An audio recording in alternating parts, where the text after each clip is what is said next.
Untuk video kali ini kita akan membahas ya beberapa saham pilihan untuk besok tanggal 8 Mei hari Kamis, tapi sebelum masuk ke materinya disclaimer ya. Untuk keputusan ada di tangan masing-masing dan saham-saham yang akan kita bahas di video yang kedua ini diurutin aja sesuai judul ya.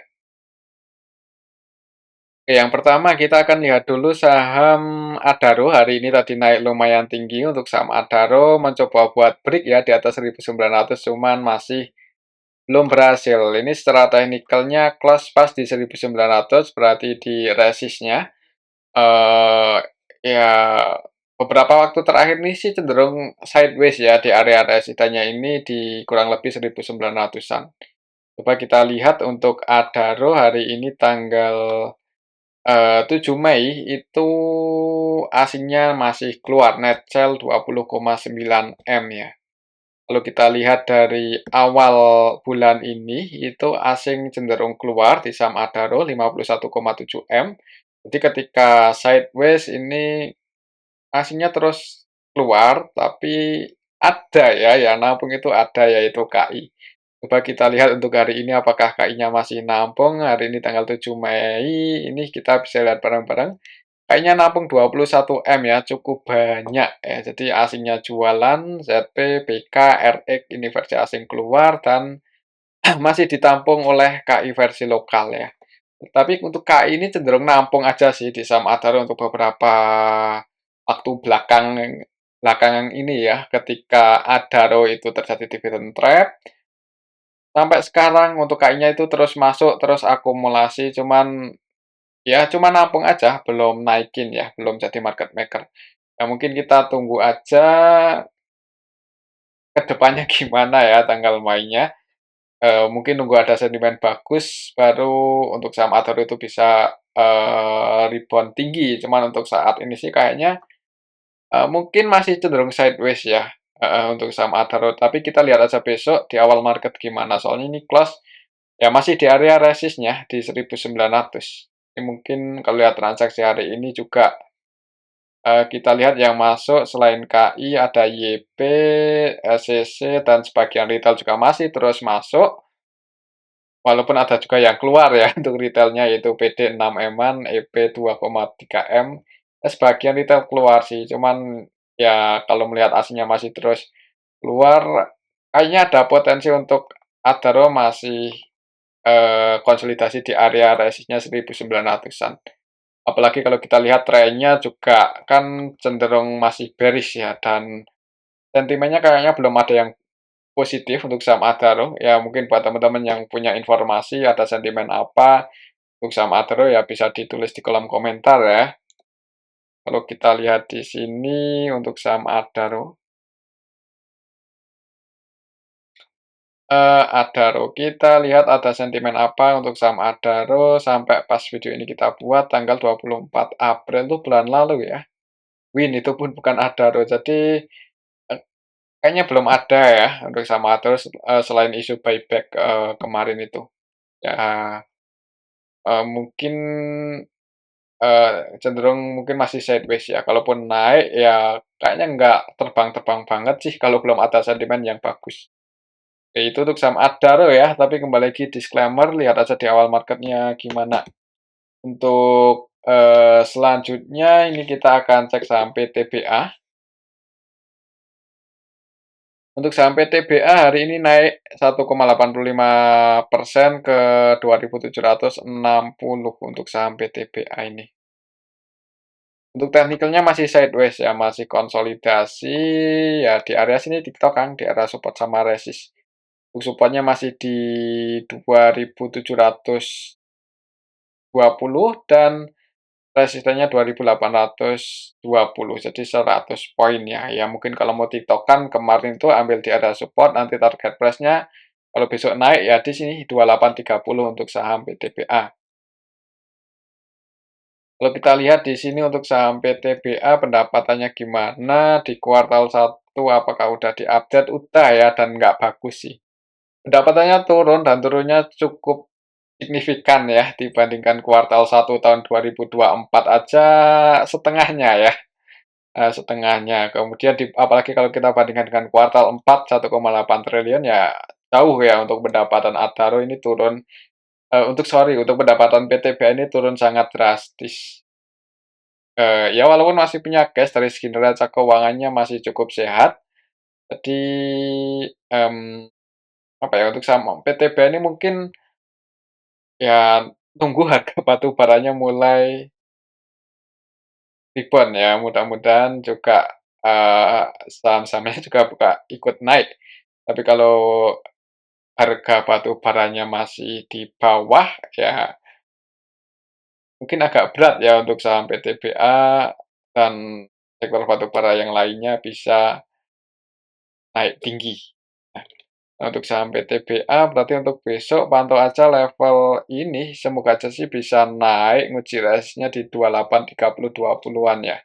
Kalau mendekati level ini berat buat breakout, baru mending diamankan aja buat TikTok Kang ya, yang emang minat buat masuk di PTBA ya.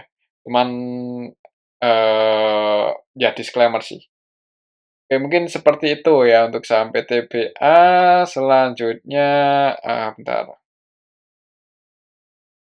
Selanjutnya kita akan cek saham, eee, Bumi. Bumi hari ini terbang ya, habis tidur di 50 hari ini terbang cukup tinggi, langsung naik ke level 63 ya. Kita akan cek ini untuk saham Bumi, kira-kira ada yang akumulasi atau cuman bangun aja ini.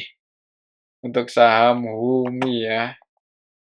Nah, habis ini belum lama sih IPO-nya itu belum lama, IPO itu tanggal Agustus 2023 ya, berarti belum ada setahun.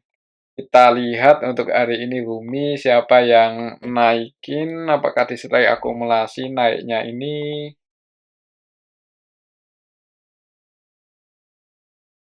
Bumi ya di regular market.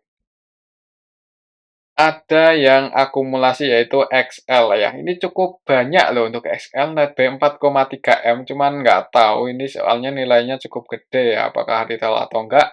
Ya mungkin sebagian retail, cuman sebagian ya bisa jadi ya orang yang punya kepentingan ya buat naikin saham Umi.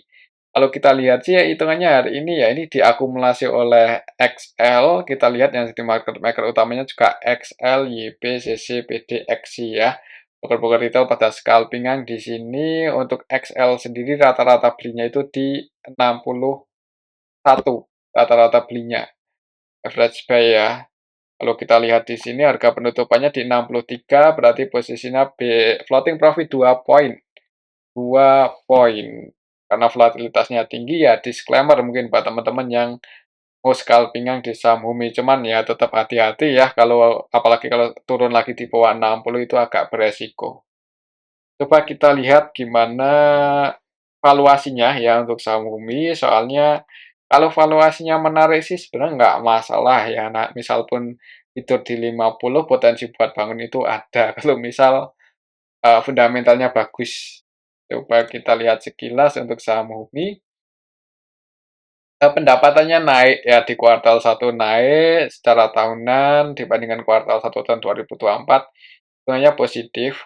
Kemudian PER-nya 5 kali, jadi PER-nya rendah ya dan PBB-nya 0,4. Ya sebenarnya untuk saham Bumi ini valuasinya menarik ya, sangat bagus. PBB-nya rendah, kemudian PER-nya rendah, apalagi ya cuman ini sih ya rawan dipermainkan untuk harganya itu agak rawan. Neraca keuangannya, balance sheet-nya kayaknya nggak bagus-bagus banget sih. Hutangnya lumayan banyak ya, hutangnya lumayan banyak dan, eee, market cap-nya 1,1 triliun aja, ya nggak terlalu gede sih. Kita lihat di sini untuk profilnya, masyarakatnya nggak terlalu banyak yang pegang saham Humi, cuma 15%, jadi kemungkinan sih, apa ya, ya buat naikin nggak susah ya harusnya buat, market maker-nya. Cuman kembali lagi, hati-hati ya kalau ada yang, eee, masuk dengan nilai cukup banyak itu kemungkinan sangat mudah kedetek ya oleh, ya penunggu Humi lah. Kalau kita lihat juga lokalnya nambah ini, naik ya, untuk porsi retailnya bertambah. Ya hati-hati aja sih untuk saham Umi, amannya buat scalping-an karena kemungkinan mudah-mudahan masih lumayan volatile ya untuk besok. Jadi kalau mau scalping-an jangan banyak-banyak karena market cap-nya nggak terlalu gede ya. Oke, kalau mau entry disesuaikan sama market cap, kemudian sama eh, saham yang floating di publik. Oke, itu untuk saham Humi ya. Kalau besok naik itu target price-nya ke level berapa? Kalau lihat histori sih di sini ya. Waktu itu harga tertingginya di 74, mungkin kalau digoreng naik target price-nya di 74, cuman kalau turun lagi di bawah 60, nah itu perlu hati-hati. Walaupun kalau kita lihat untuk eh, performa Humi perusahaannya itu lumayan bagus dan valuasinya nggak mahal-mahal banget, cuman emang hutangnya lumayan gede ya. Itu untuk saham Humi. Selanjutnya ini kita akan cek saham Inco ya. Inco hari ini naik cukup tinggi. Inco naik cukup tinggi. Tadi itu hampir 10% kalau nggak salah ya untuk saham Inco. Cuman di sesi kedua itu menjelang close market ada perlawanan turun, close di 2850 untuk saham Inco. Hitungannya masih lumayan rendah di 2850-an ini masih lumayan rendah.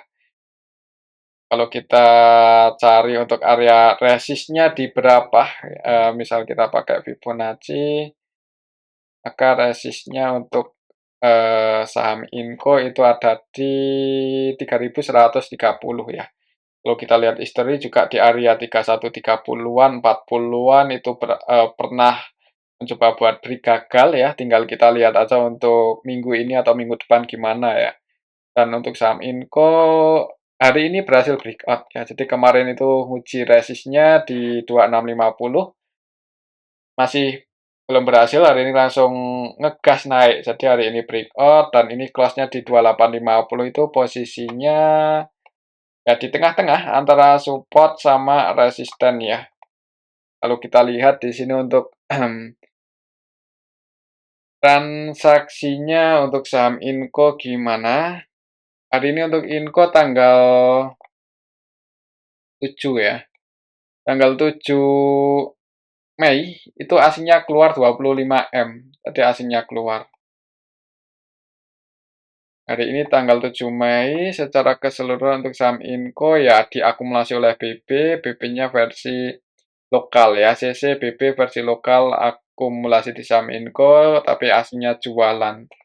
Ini asingnya jualan ya. Kita lihat untuk saham Inco coba gimana untuk dapatannya di kuartal 1 apakah udah update. Kalau kita cek di Stockbit sih positif ya dan naiknya cukup signifikan ya untuk Inco di kuartal 1 tahun 2025 ini dibandingkan tahun sebelumnya 2024 itu naik lumayan tinggi, dibandingkan kuartal 4 pun juga positif. Ya untuk saham Inco ya bagus sih untuk pendapatannya naik secara tahunan ya. Secara tahunan naik. Eh, Kalau kita lihat di sini untuk neraca keuangannya juga itu sangat sehat ya untuk saham Inco, hampir nggak punya hutang ya dan cashnya cukup gede 9 triliunan loh, untuk cashnya itu 9 triliun. Jadi dan ini saham nggak punya hutang ya, bisa dikit lah hutangnya itu. Eh Kalau melihat market cap-nya cuma 30 M, sorry 30 triliun, ya hitungannya bisa dijadikan pilihan ya untuk saham Inco ini. Apalagi kalau kita lihat ekuitasnya 45 triliun, jadi lebih gede modalnya dan perusahaan juga profit kan nggak rugi. Kalau kita lihat di sini untuk eh, megang sahamnya, ya emang kemarin itu dibeli oleh lokal ya. Jadi kepemilikannya udah paling gede BUMN Persero ya. Jadi ya semenjak diakuisisi oleh BUMN ini agak performa harga sahamnya agak kurang bagus ya, turun turun turun. Cuman secara valuasi sih sekarang murah hitungannya untuk saham Inco ya, bisa dilirik mungkin. Kalau melihat Antam juga bisa terbang cukup tinggi ya, kita tinggal lihat aja apakah asing juga masuk di saham Inco atau enggak. Tapi untuk hari ini belum ya. Belum, hari ini malah keluar sih untuk asingnya di saham Inco. Jadi untuk besok mungkin ya pantau aja gimana apakah naik atau turun. Kalau turun tunggu di area support 2650 kalau mau entry atau mau nambah muatan, tapi kalau naik ya target price-nya di sini di 3140. Oke, itu untuk saham Inco ya. Untuk asingnya hari ini masih net sell 25M. Coba kita cek dari awal bulan juga net sell 20 M-an ya. Jadi kadang masuk, kadang keluar. Oke, itu untuk saham Inco. Selanjutnya kita akan cek saham TINS. Untuk saham TINS hari ini naik 1,67% ke level 1215 ya. Kalau lihat trennya sih sebenarnya lumayan menarik sih, coba kita cari untuk area resistnya di level berapa untuk saham TINS. Hari ini breakout ya, kemarin beberapa kali itu mencoba buat break di atas 1900 di atas 1200 gagal. Hari ini berhasil breakout dan close di 1215 ya, walaupun tadi perlawanan turun lumayan kuat juga ya untuk saham TINS. Kalau secara teknikal untuk besok pantau aja 1200, semoga aja masih bisa bertahan di atas ini untuk saham TINS. Kalau kita lihat untuk transaksinya hari ini gimana? Untuk saham TINS hari ini tanggal 7 Mei aslinya keluar 27M. Kalau kita lihat transaksi lebih detail, hari ini ya hitungannya didistribusi sih, naik breakout cuma didistribusi oleh asing. AK versi asing keluar 16M cukup banyak dan ditampung oleh lokal.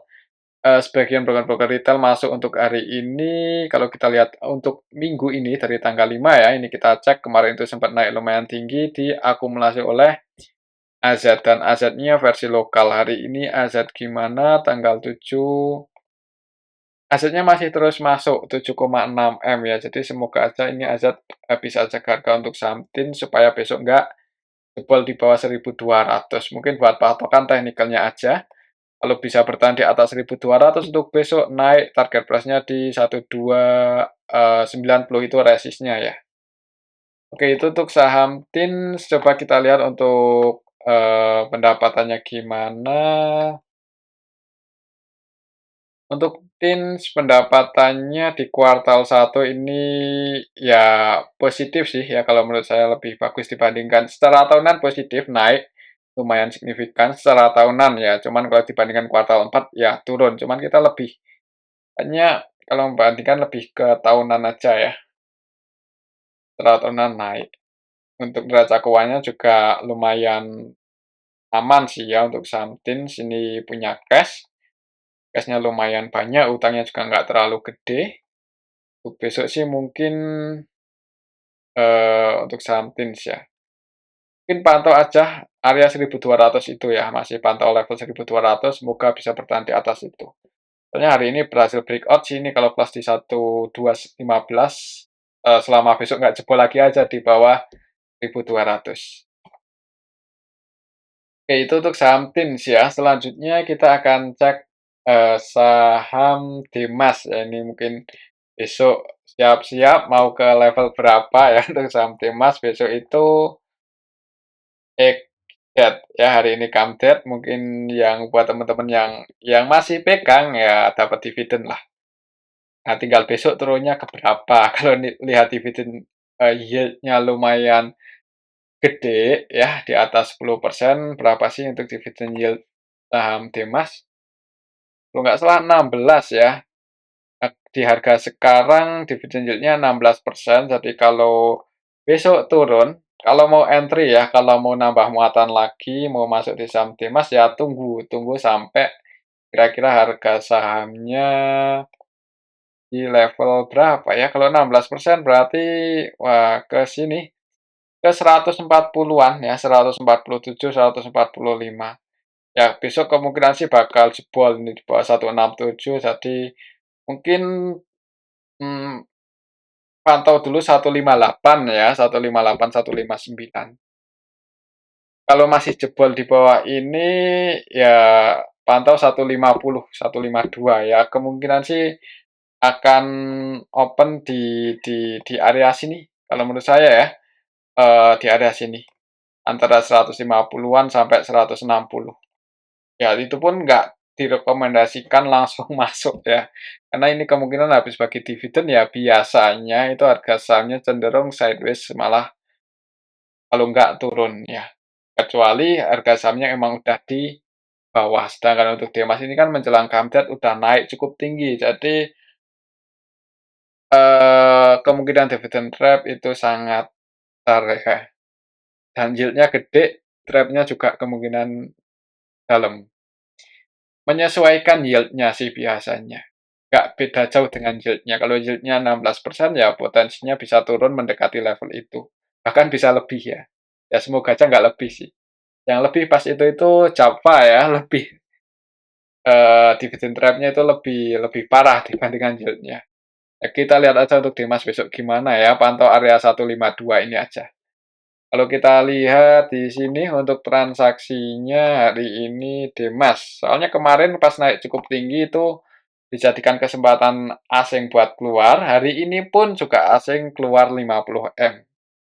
Ya, untuk minggu ini dalam 3 hari untuk asing udah keluar 85M, jadi nggak tertarik sebenarnya untuk asing di saham Dimas, nggak tertarik dengan dividennya ya, lebih tertarik dengan capital gain-nya.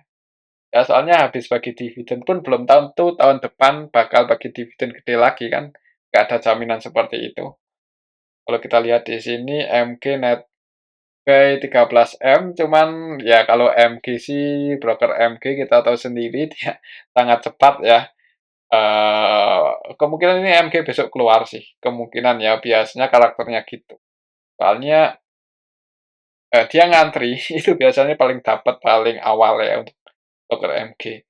Selain MG yang masuk CP, CC, XL, NI, XI ya cukup banyak retail yang masuk. Agak beresiko sih sebenarnya ya kalau mau entry di harga kamdet ketika harga sahamnya udah rebound cukup tinggi.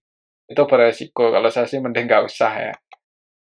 Tapi disclaimer sih, buat dividend hunter, kalau kita lihat aslinya pada keluar, YO lagi keluar 52M, ini malah 100% jualan ya untuk YO di saham Dimas dan yang nampung lokal. Ya, untuk besok sih kemungkinan seperti tadi, pantau aja level 150-an.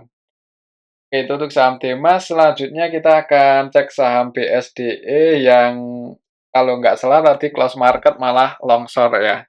Longsor, heran padahal, saham properti yang lain seperti Pewon, CTRA, Summarecon itu masih masih aman loh, masih positif ya, masih hijau, cuman untuk BSD ini menjelang close market langsung dibanding turun 3,95% ya, cukup dalam, bahkan tadi sempat 4% ke level 850, ya 850. Kira-kira support-nya ke berapa, coba kita update ya untuk area support, BSDE. Kita update nih siapa yang jualan tadi ya, dan ada sentimen apa, apakah kuartal satunya nggak bagus? Soalnya belum update ya untuk sampai SD ini kuartal 1, jadi takutnya ada yang untuk supportnya masih di sini juga 840 ya, masih di 840, ya ini mendekati area support di 850 sorry. Di area 850, 840 itu area support terdekat untuk sampai SDE. Ya, ini mendekati area support. Untuk besok sih pantau level ini aja ya, kalau misal properti yang lain pada bagus, hijau, kemudian untuk saham BSDE, ada yang jaga harga di area support, ya itu malah kesempatan buat yang mau entry ya, kasih kesempatan. Coba kita lihat hari ini siapa yang distribusi di saham BSDE. Hari ini yang distribusi di saham BSDE asing, net sell 21M. Kalau kita lihat lebih detail, YO ya, YO juga jualan di saham BSDE ya, selain di saham Dimas juga di BSDE. Jadi kemungkinan ini sih YO yang bikin hari ini BSDE turun cukup dalam. Soalnya kalau kita lihat di sini untuk YO itu murni distribusi, jadi tidak melakukan pembelian sama sekali. YO, RS, SS itu eh, hajar ya, BSDE dibuang ya barangnya oleh mereka, YO, RS, RS sama SS. Dan ini kemungkinan ya bukan retail ya, jarang retail yang pakai broker ini. Yang nampung sebagian retail PD, YB, XI itu retail ya. Misal besok ini broker-broker ini nggak keluar lagi, ya ada potensi BSDE mantul naik ya dengan catatan itu teman-temannya juga hijau. Teman-temannya BSDE itu ya CTRA, kemudian Pewon, Summarecon ya, 3 saham properti itu aja sih pantau. Jangan mantau PANI atau CBDK ya, agak beda kalau BSDE dibandingkan sama PANI CBDK. Yang apa ya, kayaknya yang sesuai lah untuk karakternya antara BSDE yaitu CTRA, Pewon sama Summarecon ya. Cuman ketiga saham itu kan masih hijau kalau nggak salah ya. Masih hijau ketiga saham itu. Jadi pantau aja 840 untuk besok. Semoga bisa bertahan di atas itu untuk BSDE. Itu untuk saham BSDE. Selanjutnya kita akan cek saham CTRA. Ya, ini untuk CTRA masih hijau, bahkan tadi naiknya lumayan tinggi, 3,68% ke level 985 ya. Secara teknikal kemarin berhasil breakout sih. Bentar. Ya, secara teknikal kemarin berhasil breakout ya, jadi open gap atas, koreksi turun di area support, hari ini langsung naik. Kalau misal CTRA memang bullish, target price-nya lumayan tinggi di 1045. Buat ke harga 1000 hitungannya juga masih sangat mungkin, secara valuasi juga nggak terlalu mahal. Oh ya, kita cek dulu ya untuk saham BSDE hari ini. Laporan kuartal satunya belum update ya. Kalau kita lihat untuk CTRA kuartal satunya udah update dan hasilnya positif. Secara tahunan naik. Kalau lihat valuasinya juga nggak terlalu mahal. PBV-nya di angka 0,8 di bawah 1. PER-nya juga di angka 6, 6 tujuan. Neraca keuangannya hitungannya masih sangat sehat ya. Punya cash lumayan 2,6 triliun dan biasanya bagi dividen itu tanggal 26 Juni ini udah ada RUPS belum ya, RUPS-nya belum, kita tunggu aja. Kemungkinan sih mudah-mudahan untuk sektor properti ini udah mulai rebound ya. Bukan CTR aja, Summarecon, kemudian eh Taiwan juga udah mulai naik. Ya mudah-mudahan juga CTR naik, BSD hari ini koreksi wajar ya karena aksi jualan tadi market pemain besarnya. Kalau besok pantau aja area support ya untuk saham BSDE, tapi untuk saham CTRA ya mudah-mudahan besok bisa lanjut naik. Kalau naik target price-nya di sini 1040, tapi kalau turun supportnya masih di 955. Itu untuk saham CTRA. Selanjutnya kita akan cek saham ASII, ini yang besok mau RUPS, semoga aja sentimennya bagus ya. Soalnya hari ini asingnya masuk, harga sahamnya juga naik lumayan tinggi. Untuk saham ASI lumayan loh ini, 1,68%. Ya soalnya kan biasanya nggak terlalu volatile, volatilitasnya itu kecil untuk saham ASI.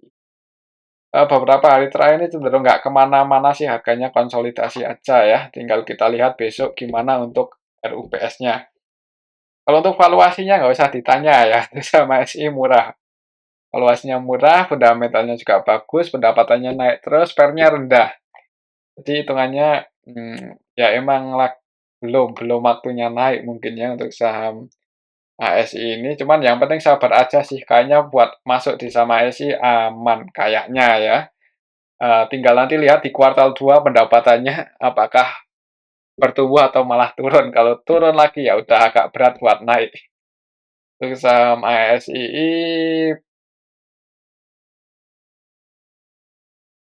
besok sih. Besok ya, tanggal 8 Mei itu RUPS. Mungkin buat teman-teman yang udah punya bocoran bisa ditulis di kolom komentar berapa dividen per rasionya ya. Untuk yieldnya ya itu tergantung harga sahamnya sih untuk dividen yieldnya itu. Yang penting dividen PL rasionya berapa persen. Kalau kita lihat di sini untuk transaksinya hari ini untuk saham ASII, eh hari ini tuh tanggal 7 ya, tanggal 7 aslinya net B49M. Kalau kita lihat ASII hari ini tanggal 7, hitungannya sih ya masih didominasi asing transaksinya, sebagian asing keluar, sebagian masuk lumayan banyak.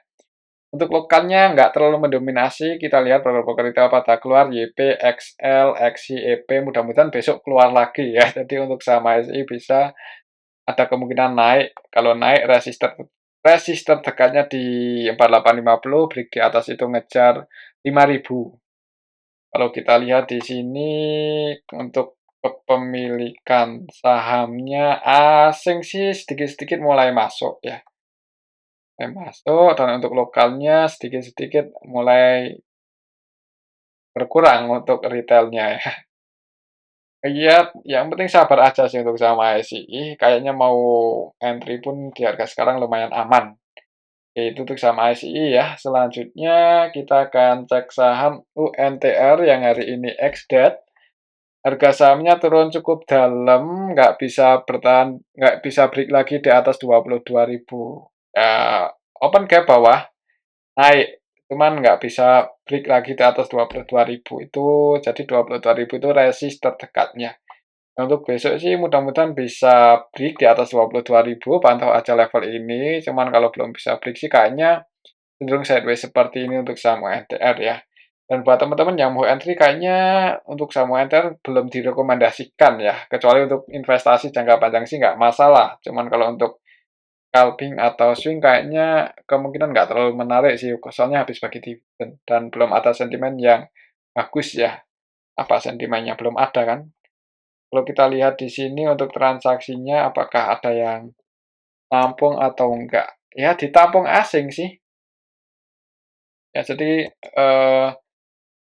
asing nampung untuk UNTR yang jualan seperti biasa MG ya pas ex-dead jualan 32M dan yang nampung AK versi asing TC, BK dan sebagian retail nampung XL, NI, YP, PD, XI ya. Kalau lihat retailnya masuk lumayan banyak walaupun asingnya masuk pun ya kemungkinan kayaknya agak berat buat break lagi di atas 22.000. Pantau aja level ini sih 22.000. Kalau menurut saya sih mungkin ya sideways seperti ini ya. Di area nggak jauh dari 22.000.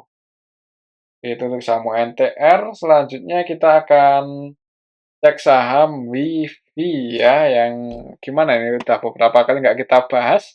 Harga sahamnya malah turun. Jebol support. Waduh, agak hati-hati nih. Close di 2110. Cek isunya kapan ya? Mungkin nggak lupa ya. Kita lihat apakah udah ada jadwalnya. Soalnya eh, WIFI. WIFI itu ini RUPS ya, kita lihat aja nanti hasil RUPS-nya gimana tanggal 12 Juni. Oh, masih lama ya, 12 Juni 2025 untuk RUPS-nya. Untuk dividennya 14 Juni. Oh, ini tahun kemarin ya, sorry, tahun kemarin. Ya, ini lihat RUPS-nya gimana. Kalau lihat pendapatan kuartal 1 sebenarnya bagus ya, bertumbuh, cuman evaluasinya nggak murah. Valuasinya lumayan mahal untuk saham WIFI. Ya kayaknya sih nggak jauh-jauh dari harga 2.000 sih kalaupun turun. Ya kalau mau masuk disclaimer cuman kurang menarik ya untuk saat ini. Tunggu lebih rame lagi aja. Kita lihat hari ini gimana untuk saham BV apakah ada yang nampung tanggal 7 Mei aslinya keluar 6M. Kita lihat WIFI hari ini secara keseluruhan yang nampung broker-broker retail XL, OD, YP, SQ, NI ya. Jadi nggak eh, disarankan sih untuk besok masuk, tapi disclaimer ya, kalaupun turun mau nutup gap berarti bisa ke 1980. Oke, itu untuk saham WIFI ya. Selanjutnya kita akan cek saham MTEL, Mitratel yang hari ini longsor cukup dalam. 4% lebih kalau kita lihat polanya ya, balik lagi kita lihat pola untuk saham Mtel, eee, ya kurang ya polanya gini ya, konsisten ya, naik habis buat low, higher low, lower low, habis buat lower low naik buat higher low. Kalau misal besok turun, ya udah jangan buru-buru masuk di saham Mtel ya, walaupun fundamentalnya bagus, kemudian ada yang akumulasi terus sebenarnya ya dari awal IPO sampai sekarang, cuman harganya emang nggak naik-naik, nggak tahu kenapa ya. Belum waktunya mungkin ya. Tapi kayaknya dibandingkan Mtel ada yang lebih menarik yaitu sektor telekomunikasi atau tower itu TOWR ini lebih menarik sih kayaknya untuk eh harganya udah lumayan di bawah ya untuk tower itu. Bahkan nilainya itu lebih rendah dibandingkan Mtel. Hari ini sempat rebound naik cukup tinggi cuman habis itu turun. Ya kayaknya kalau dibandingkan Mtel sih ini disclaimer ya. Untuk potensi capital gain lebih ke tower. Nah, kalau melihat karakternya, soalnya untuk iya, MTEL lumayan juga beberapa waktu terakhir ini volatilitasnya udah lumayan tinggi, nggak seperti dulu ya. Cuman secara valuasi kayaknya tower lumayan lebih menarik sih. Coba kita lihat ya untuk MTEL kenapa hari ini tadi longsor menjelang close market. Di distribusi asing 3,6 M aja longsor. MTEL, kita lihat untuk MTEL hari ini Kajat ya, Kajat distribusi 8 M-an itu yang bikin SKS-nya versi asing dan yang nampung si BK versi asing. Masih ditampung, masih ada yang nampung, cuma distribusinya lebih gede ya. Untuk sesinya masih belum distribusi ya, jadi ya harganya itu ada yang akum sih yaitu sesi. Untuk MTEL. Ya disclaimer sih kalau mau masuk untuk invest nggak terlalu masalah, fundamentalnya bagus, yang penting sabar aja. Cuman untuk momennya buat beli kayaknya kurang bagus sekarang ya. Di disclaimer coba kita lihat untuk area support resistnya kalau pakai Fibonacci di harga berapa. Supportnya sih di sini terdekat 590 jebol di bawah 590 ke 560-an. Itu untuk saham MTEL. Nanggung ya kita sekalian cek saham TOWR yang hari ini tadi naik lumayan tinggi mencoba buat break tapi gagal. Coba buat break di atas 615 ya, berarti 615 masih jadi resist untuk saham TOWR. Kita lihat di sini untuk saham TOWR. Hari ini tanggal 7 hitungannya untuk saham TOWR malah ada yang akumulasi OD, PD ya. Untuk OD-nya versi lokal ya. Jadi ini yang akumulasi lokal aslinya jualan sih di saham TOWR. TOWR. Ya aslinya jualan 7 M-an. Jadi didistribusi oleh asing, diakumulasi oleh lokal ya. Coba kita lihat di sini untuk saham MTEL dulu pendapatannya kuartal 1 apakah udah update? Udah dan ya naik ya secara tahunan naik tapi ya seperti biasa ya untuk karakter MTEL kalau naik ya bertahap ya nggak langsung jomplang. Karena model bisnisnya kan penyewaan menara ya masih aman lah. Coba kita bandingkan dengan tower ya, TOWR ini untuk MTEL itu PBV-nya 1,4 makin rendah makin ke sini. Kemudian lihat ROE ya, mana ROE? ROE ROA untuk ROE-nya 6, dikit-dikit naik. Soalnya pas awal-awal IPO kalau nggak salah 4 atau berapa itu ya, seingat saya. Ini udah 6 kali ROE-nya. ROE-nya 6, PBV 1,4 dan DER-nya rasio hutang paling rendah untuk MTEL itu dibandingkan kompetitornya Tower Tebik hitungannya paling rendah. DER-nya mana? DER. Ya, DER-nya 0,5 ya, 0,5. Sedangkan untuk TOWR, kita lihat di sini untuk saham TOWR, PBV-nya 1,5. Ya, nggak beda jauh ya sama MTEL. Kemudian PER-nya ini menarik ya. Untuk MTEL kan 20-an kali. 22 atau 20 berapa tadi ya. Untuk PER-nya untuk TOWR cuma 9 kali di bawah 10. Jadi hitungannya lebih bagus ya, untuk, ROE-nya lumayan tinggi 17%, tadi untuk MTEL kan cuma 6, jadi, bagusan tower ya, cuman hutangnya juga gedean TOWR 2 kali. Ya ini profitnya cukup banyak dipakai buat bayar bunga sama bayar hutang, ya mungkin seperti itu ya. Kita lihat di sini untuk neracanya, untuk saham TOWR, hutangnya emang sangat gede sih untuk saham TOWR ini ya. Ya cuma sektor menara sih, ya mudah-mudahan aman, pendapatannya juga biasanya konsisten ya, di angka 3 triliunan. Oke, itu untuk saham TOWR. Ya, kalau secara teknikal untuk swing-swing kayaknya juga bisa dipertimbangkan lah, harganya udah lumayan di bawah. Oke, itu untuk saham TOWR supportnya di sini, di 550, kalau misal besok turun tunggu di 550. Oke, mungkin ini aja ya untuk analisa pada video kali ini, semoga bisa bermanfaat untuk disclaimer. Terima kasih.